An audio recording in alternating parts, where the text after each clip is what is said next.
लाहौर से मुश्ताक शाकिर की रिपोर्ट के मुताबिक बानिए पीडीएम रहनुमा पीडीएम मौलाना फजलुर रहमान ने कहा, पाकिस्तान इस वक्त नाजुक मोड़ से गुजर रहा है। महंगाई की सबसे बड़ी वजह इमरान खान का गुजरा हुआ दौर है। इमरान खान ने पाकिस्तान को तबाह करने के लिए कोई कसर ना छोड़ी और पाकिस्तान मुखालिफ कुव्वतों का आला-ए-कार बनकर उसने पाकिस्तान की मईशत को तबाह किया। और जब पीडीएम ने हुकूमत संभाली तो इस वक्त पाकिस्तान डिफॉल्ट करने के बिल्कुल करीब था। इन ख्यालात का इजहार मौलाना फजलुर रहमान ने साबिका attorney general Supreme Court of Pakistan Muhammad Sheikh Zakaria के घर लाहौर आमद के मौके पर किया।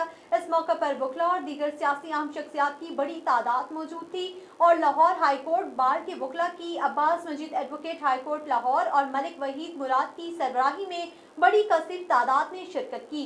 सियासी समाजी ताजिर बरादरी की भी बड़ी तादाद ने मौलाना फजलुर रहमान से मुलाकात की। मुलाकात करने वालों से गुफ्तगू करते हुए मौलाना फजलुर रहमान ने कहा, JUIF पाकिस्तान की तीसरी बड़ी जमात बन चुकी है, जिसके बगैर किसी भी सियासी पार्टी को हुकूमत बनाना नामुमकिन है।